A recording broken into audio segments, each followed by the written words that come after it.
जो हम संसारी भव्य आत्मा का उपकार किया, उस उपकार से उपकृत आज हम सब मोक्ष मार्ग के उन सूत्रों को अपने पठन और पाठन में लेकर के आए हैं, जिनके माध्यम से जैन धर्म की सत्यर्थता,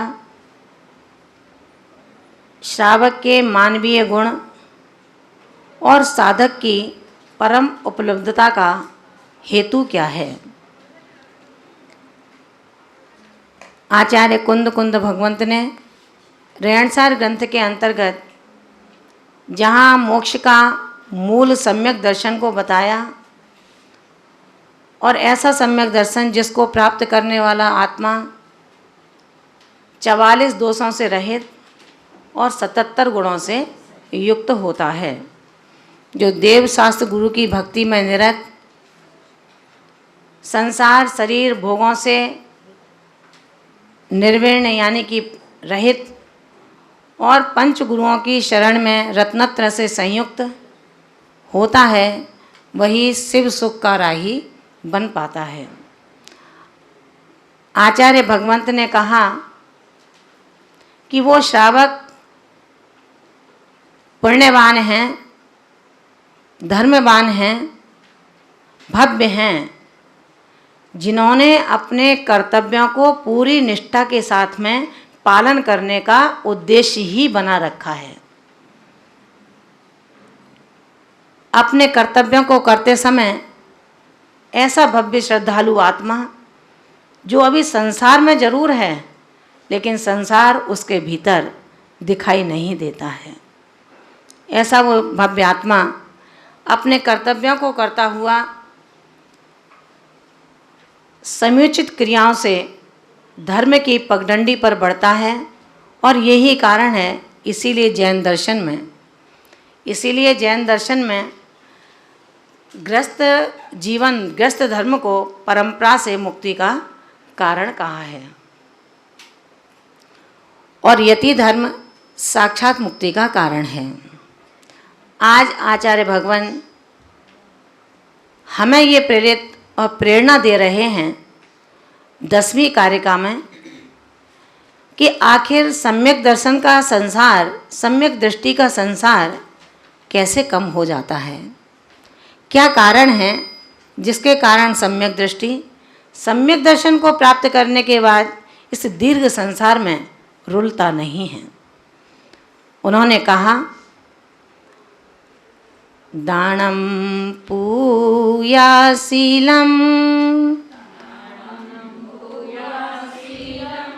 उपवासम बहुविहंपि खवणंपि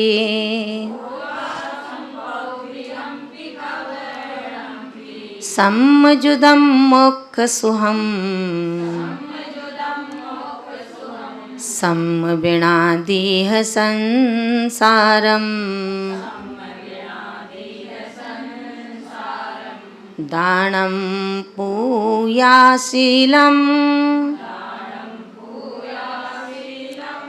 उपवासं बहुविहंपि खवणंपि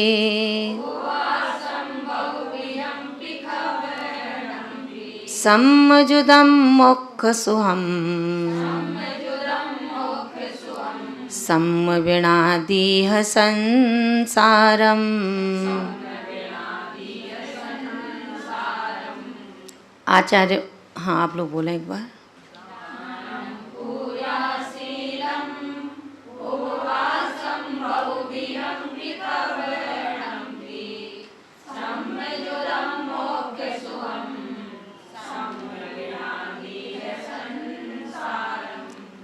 आचार्य भगवंत ने कहा है कि हे संसारी भव्यात्मा, यद्यपि सत्य है तू संसार शरीर भोगों से भयभीत हो चुका है, तुझे अपने दीर्घ संसार का भय लगता है, लेकिन फिर भी तू समझ, जब तक तेरे पास दर्शन की विशुद्धि नहीं है, जब तक तेरे लिए नींव का निर्माण ही नहीं है, तब तक सुंदर भवन की स्थापना कभी हो नहीं सकती है। आचार्य भगवंत कहते हैं सम्मजुदम। सम्मजुदम माने सम्य माने सम्यक्त और जुदम माने युक्त। जो सम्यक दर्शन से युक्त दान पूजा और शीलम, दान पूजा और शील बहुविहंपी अनेक प्रकार के उपवासम, उपवास को खवणम पी, जो बहुत प्रकार के उपवास हैं, दान है, पूजा है, शील है, ये सारे कारण खवणम्पी, खवणम्पी माने कर्म क्षय में कारण हैं और मोक्ष सुहम और मोक्ष सुख के हेतु हैं। लेकिन सम्य बिना, लेकिन सम्यक दर्शन के बिना दीह संसार, दीर्घ संसार के कारणभूत भी हैं। अपन बहुत पुरुषार्थ करते हैं, रोज मंदिर आना, रोज मंदिर में पूजा करना, आगत अतिथियों यानी कि रत्नत्रधारियों का उपदेश सुनना, उनके दीर्घ संयम निर्विघ्न संयम के लिए आहार आदि की व्यवस्थाएं करना, हम सब कुछ करते हैं। इसके बाद पर्वों के अंतर्गत व्रत और उपवास को भी करते हैं। आचार्य भगवंत कहते हैं व्रत उपवास शील और पूजा, इन सब के साथ में यदि सम्यक दर्शन अपने साथ है तो ये सारे के सारे कार्य हमारे लिए भव समुद्र से उत्तीर्ण करने में कारण हैं। और यदि सारे कार्य करते हुए केवल एक सम्यक दर्शन नहीं है तो ये समस्त क्रियाएं भव में रुलाने वाली ही सिद्ध हो जाया करती हैं। आप विचार कर सकते होंगे कि सम्यक दर्शन की पहचान कैसे हो सकती है। सम्यक दृष्टि यहाँ बता दिया गया है कि सम्यक दृष्टि 7 भयों से रहित होता है, लेकिन सर्व भयों से रहित नहीं होता। 7 भयों से रहित है लेकिन सर्व भय से रहित नहीं है। उसे भय है कि मेरी किसी भी क्रिया से संसार की वृद्धि न हो जाए, उसे भय है कि किसी भी क्रिया से मेरे अशुभ कर्म का बंध न हो जाए। ऐसा सम्यक दृष्टि आत्मा जब मंदिर आने का मन बनाता है तो तन की शुद्धि के लिए शुद्ध और छने हुए जल का इस्तेमाल करता है। मन की शुद्धि के लिए अपनी सैया को छोड़ते वक्त पंच परमेष्टि का स्मरण और सुप्रभात स्तोत्र का पाठ प्रारंभ करता है। और वचनों की शुद्धि के लिए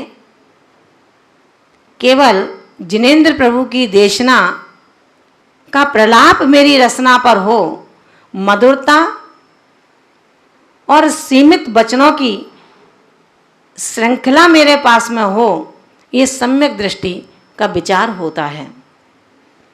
अनर्गल बोलने का जिसने उद्यम मानो जाना ही नहीं है, किसे कहते हैं शब्द वर्गणाओं का निरर्थक इस्तेमाल।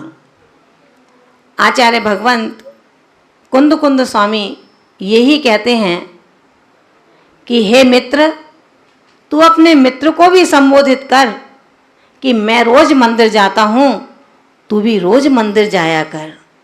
एक दिन मंदिर जाते जाते मंदिर वो चुम्बक है कि हम जैसे संसारी भव्य आत्मा जो अभी लोहे के रूप में है, उसको धीरे धीरे चुंबक बना करके स्वर्ण में परिवर्तित कर देती है। लेकिन उस मंदिर में जाने से पहले अपने आत्मस्थ मंदिर को हमें शुद्ध और कचरे से रहित करना होगा। अगर हमने दान भी किया और दान के अंदर नाम और यश की चाहना है, दान भी किया, आज बोल दिया और बरसों बाद देने तक भी हम मन नहीं बना पा रहे हैं, ऐसा दान भी किसी काम का दान नहीं होता है। आज बोला और क्रिया होने से पहले दे दिया गया। ऐसे भी श्रावक यहाँ मौजूद हैं जो बोलने के बाद उस राशि को तृण के समान समझा करते हैं। पूजा हम 18 दोषों से रहित अरहंत की भी करते हैं, लेकिन कभी मन इतना डामाडोल होता है, कोई ज्योतिषाचार आता है, उससे भी हम पूछे बिना नहीं रह पाते हैं। आचार्य भगवंत कहते हैं, जैसे नारी का पैर अपनी देरी का उल्लंघन करते ही पर देरी का स्पर्श करने के बाद व्यभिचारिणी का रूप दे देता है, उसी प्रकार सम्यक दृष्टि शुद्ध भव्यात्मा अगर अपने आप को सम्यक दृष्टि मानता है, अपने आप को धर्मात्मा मानता है, तो उसका भी पैर यदि अपनी देरी से उल्लंघन करता है, उसकी देरी कौन सी है? अरहंत भगवान की बेदी, अरहंत भगवान का मंदिर, अरहंत भगवान की शरण उसकी देरी है। यदि उसका उल्लंघन करता है तो वो भी उस समय से व्यभिचारी बन जाया करता है। इसलिए सम्यक दृष्टि आत्मा, चाहे कितने भी लोग हों, चाहे कितने भी संकट हों, चाहे कितनी भी पीड़ा हो, लेकिन एक अरहंत की शरण को छोड़कर किसी की शरण में जाना पसंद नहीं करता है। पूजा और शील जब हम अपने चारित्र के लिए आगे बढ़ते हैं, अपने व्रतों की साधना में आगे बढ़ते हैं, बेशक व्रत रविवार का है, लेकिन वो व्रत छोटा व्रत नहीं है। हम किसी व्रत को छोटा ना समझें। अपनी शक्ति के अनुसार किसी के उपवास की शक्ति होती है तो किसी के एकासन की ही शक्ति होती है। कोई नीरस कर सकता है और कोई रस के साथ में करता है। अंतर सिर्फ इतना है, आप रोज खाओ, रोज आहार पे जाओ, लेकिन आहार पर जाते समय भी आपका परिणाम आहार लेने में नहीं है। आहार कब छूटे, कब मैं अपनी आत्मस्थ होकर के स्वस्थ हो जाऊं, जब ये भावनाएं होती हैं तो प्रतिदिन आहार लेने वाला भी यति अपने कर्मों की निर्जरा में कभी पीछे नहीं होता और उपवास करते करते परिणामों की श्रृंखला निरंतर निम्न गति की ओर बढ़ती चली जा रही हो तो उपवास नहीं, वो लंघन कहलाता है, जिसमें कसायों का जन्म होता है, जिसमें महत्वाकांक्षाएं जन्म लेती हैं, जिसमें स्वाभिमान अभिमान में परिवर्तित हो जाया करता है। आचार्य भगवंत कुंद कुंद स्वामी ने यही समझाया है कि दान, पूजा, शील और बहुत प्रकार के उपवास जो कर्म क्षय के कारण हैं, इन क्रियाओं के साथ में यदि सम्यक दर्शन हमारे पास में नहीं है तो ये सारी क्रियाएं दीर्घ संसार के कारण हैं।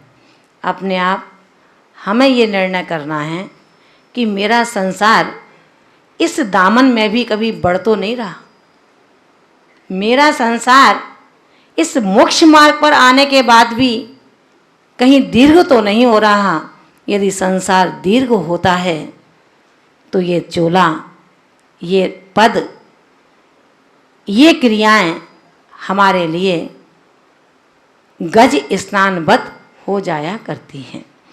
आचार्य कुंद भगवंत ने जब संसार दीर्घ सम्यक दर्शन के बिना होता है, उन्होंने कह दिया दान, पूजा, शील, बहुत प्रकार के उपवास कर्म क्षय के कारण हैं, तो श्रावक और मुनि का अब मुख्य कर्तव्य क्या बचा? श्रावक और मुनि का मुख्य कर्तव्य अब क्या रहा? किसे कहेंगे श्रावक ये करे और मुनि ये करे? आचार्य भगवंत अगली कारिका में हम सबके इस आत्मा को किट्ट कालमा से रहित करने के लिए उपदेशित करते हैं। दानम सर्व भय,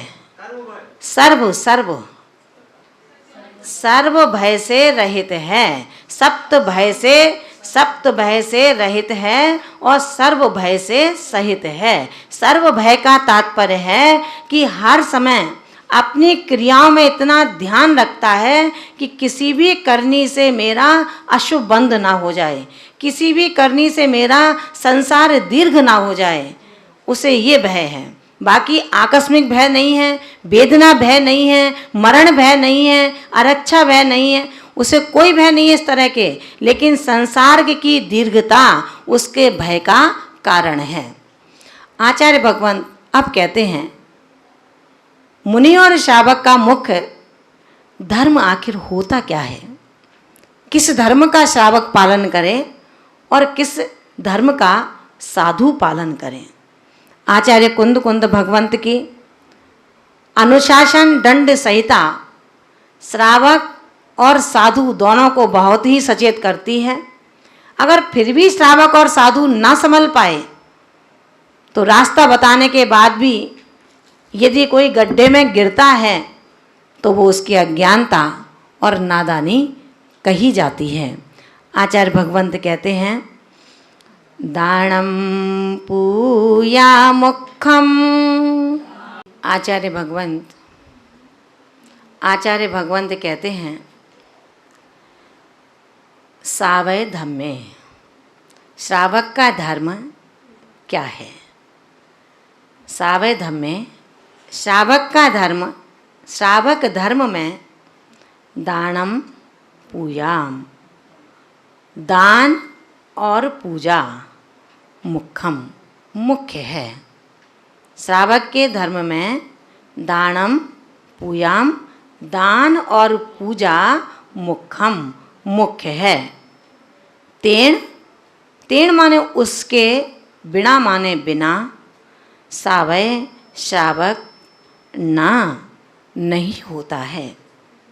दान और पूजा श्रावक के मुख्य कर्तव्य हैं, तेण उसके बिना यानी कि बिना सावय ना, श्रावक श्रावक नहीं होता है। ध्यानज्झैनम, ध्यान और अध्ययन, ध्यान माने ध्यान और झैनम माने अध्ययन। ध्यानज्झैनम, ध्यान और अध्ययन, जति धर्म में, यति धर्म में, मुनि धर्म में मुख्यम, मुख्य होते हैं।